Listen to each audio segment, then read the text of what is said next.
Assalamualaikum warahmatullahi wabarakatuh. Perkenalkan, nama saya Ahmad Ramadan. Nama saya Lukman Hakim. Nama saya Aldiansah. Kami dari mahasiswa Teknik Informatika Universitas Pamulang akan menjelaskan aplikasi yang kami buat, yaitu aplikasi Keuanganku.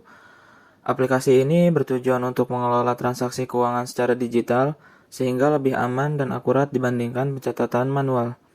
Kami menggunakan Google Apps Script atau GAS dengan konsep serverless, yang berarti kami tidak perlu mengkonfigurasi atau memelihara server secara fisik, sehingga seluruh proses seperti login dan pengelolaan data berjalan di infrastruktur cloud Google tanpa perlu server sendiri. Hal ini membuat sistem lebih hemat biaya, cepat, dan aman. Sebagai database, kami memanfaatkan Google Sheets untuk menyimpan data secara real-time, serta Google Drive untuk menyimpan file seperti bukti transaksi. Sistem hanya menyimpan link file di database, sehingga aplikasi tetap ringan dan efisien. Oke, berikutnya seperti apa di balik pembuatan aplikasi keuangan ini. Jadi, aplikasi keuangan ini dibuat menggunakan kode editor Google Apps Script dan juga menggunakan Google Spreadsheet sebagai database dari Google Apps Script ini. Pertama, kita buka Google Drive, lalu tambahkan Google Spreadsheet dan beri nama database aplikasi keuangan. Lalu pada menu ekstensi yang ada di atas ini kita klik App Script. Berikutnya kita ubah projectnya menjadi aplikasi keuangan. Lalu pada file code.gs ini kita isi scriptnya dengan script yang sebelumnya telah kami buat. Setelah itu kita simpan. Lalu fungsinya kita ubah menjadi setup database. Lalu kita jalankan. Jika nanti Google meminta izin, kita beri izin. Di sini kita checklist semuanya, lalu lanjutkan. Nanti otomatis terhubung langsung ke database kita, yaitu Google Spreadsheet. Nah, di sini otomatis dibuatkan tabel dan kolom-kolomnya. Berikutnya kita tambahkan file HTML dan beri nama index. Pada file index ini, scriptnya kita isikan dengan script yang sebelumnya telah kami buat. Setelah itu kita simpan dan kita langsung deploy.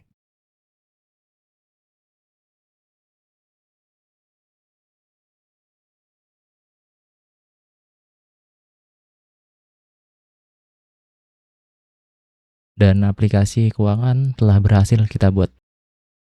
Baik, setelah kita membahas arsitektur di balik layar, sekarang mari kita lihat bagaimana aplikasi ini bekerja secara langsung. Pertama, mari kita coba masuk menggunakan akun admin.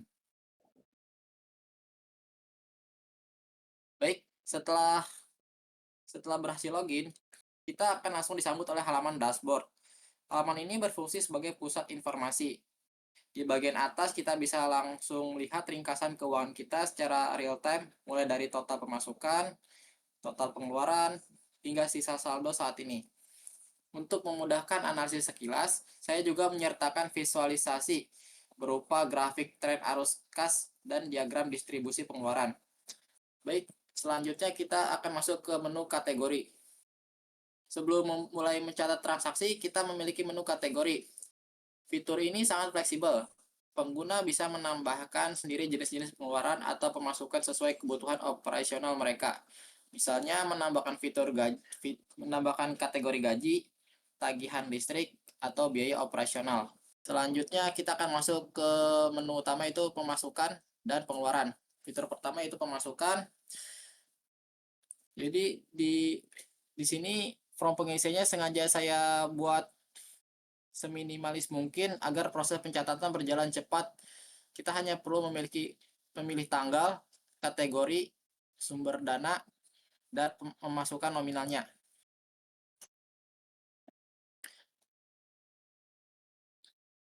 Selanjutnya kita akan pindah ke menu laporan.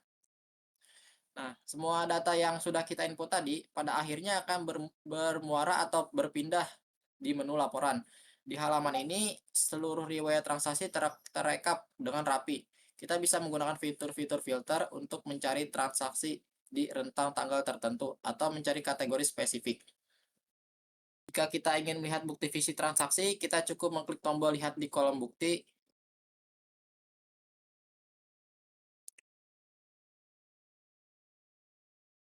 Dan foto struk yang ada di Google Drive akan langsung terbuka terakhir. Jika data ini perlu diarsipkan atau diserahkan ke atasan, kita cukup menekan tombol cetak PDF dan laporan siap untuk dicetak. Oke, berikutnya kita akan lanjut ke fitur yang terakhir, yaitu fitur manajemen user. Nah, di fitur ini kita akan mengelola beberapa user, yaitu ada user admin ataupun user staff yang akan kita kelola nantinya. Nah, di sini kita bisa menambahkan user baru. Saya akan memberikan contoh.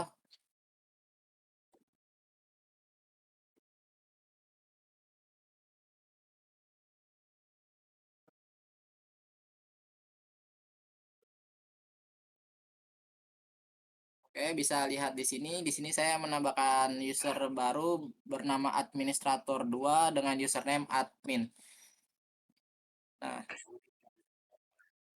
di sini kita bisa mengubah password. Misalkan kita sebelumnya melupakan password yang sebelumnya, di sini kita bisa mengubahnya secara langsung. Lalu di sini juga kita bisa menghapus user yang ada.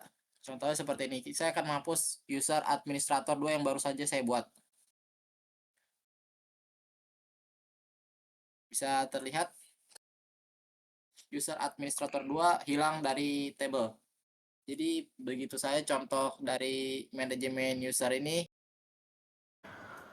Oke teman-teman, itu tadi video pembuatan aplikasi keuangan sederhana yang sudah kita buat.